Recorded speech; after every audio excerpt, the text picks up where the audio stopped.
Let's go. Hello friends, welcome to my channel blogger Mina. এই blogger Mina চ্যানেলে তোমাদের কাছে একটা নতুন রেসিপি নিয়ে এলাম। তো রেসিপিটা হয়তো নতুন নয়, কারণ এই চৈত্র বৈশাখ মাসে যে কাঁচা আম পাওয়া যায়, সেই কাঁচা আমের চাটনি আজকে তোমাদের কাছে আমি করে দেখাবো। তো তোমরা প্লিজ দেখতে থাকো যে আমি কিভাবে কাঁচা আমের চাটনিটা করছি।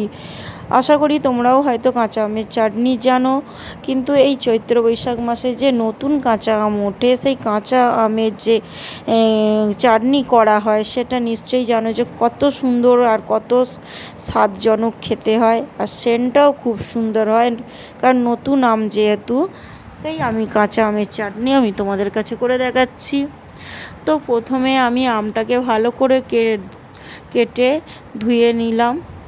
নেওয়ার পরে আমি ফোড়ন দেওয়ার জন্য নিয়েছি 5 ফোড়ন, সর্ষে আর একটা শুকনো লঙ্কা। এছাড়া আমি আর কোনো ফোড়নের জন্য কিছু নেব না।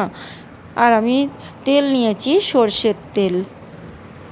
তো আমটাকে আমি এবারে যে দেখলেই তোমরা যে আমি সর্ষেটাকে প্রথমে তেলটা গরম করে নেওয়ার পরে সর্ষে যে 5 ফোড়ন দিয়ে আমি ফোড়নটাকে একটু ভাজা ভাজা করে নিলাম। নেওয়ার পরে আমটা দিয়েছি।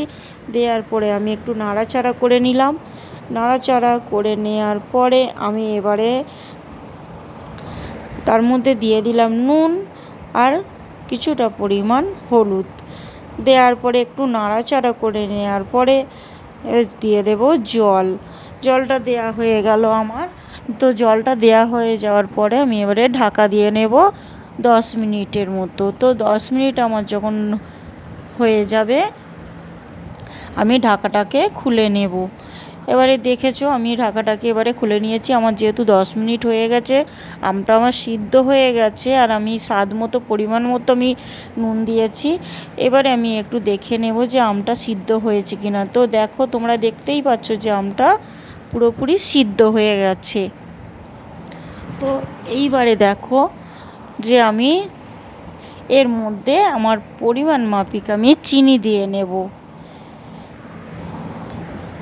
আমি এইটুকুই মানে এতগুলো এই ধরনের এগুলোই আমি ব্যবহার করেছি, এর থেকে বেশি কিছু আর এর মধ্যে ফোড়ন বা আর অন্য কিছু আমি ব্যবহার করিনি।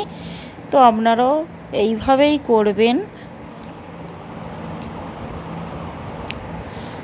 আর এবার একটু আমি ডাল ঘাঁটুনি দিয়ে ঘাঁটা করে নেব। নেওয়ার পরে দেখেছো আমার কাঁচা আমের চাটনি পুরোপুরি রেডি। তো আশা করি তোমাদের ভালো লাগলো আমার এই কাঁচা আমের চাটনি দেখে। তো আমার এই ব্লগার মিনা চ্যানেলকে তোমরা সাবস্ক্রাইব আর লাইক করে রেখে দিও, তাহলে আমি কোনো নতুন রেসিপি নিয়ে আসলে বা ভিডিও নিয়ে আসলে তোমরা দেখতে পাবে। আর লাস্টে নামানোর আগে একটু জিরে গুঁড়ো দিয়ে দেবে। ওই জিরে গুঁড়োর মধ্যে আমার দেওয়া আছে শুকনো লঙ্কা ভাজা আছে, জিরে গুঁড়ো, শুকনো লঙ্কা সব কিছু একসঙ্গে আমি ভেজে রেখে দিয়েছি। কাঁচা আমের চাটনি আমার পুরোপুরি রেডি। আশা করি তোমরা বুঝে গেছো যে আমি কাঁচা আমের চাটনিটা কিভাবে করলাম। নমস্কার। তোমাদের কাছে যদি ভালো লাগে আমার এই চ্যানেলকে লাইক, কমেন্ট আর সাবস্ক্রাইব করতে একদম ভুলবে না। শেয়ার করে দিও আমার চ্যানেলটাকে। তো নিশ্চয়ই তোমরা আমার চ্যানেলের নাম জেনে গেছো, ব্লগার মিনা। লাইক করে দিও, সাবস্ক্রাইব করে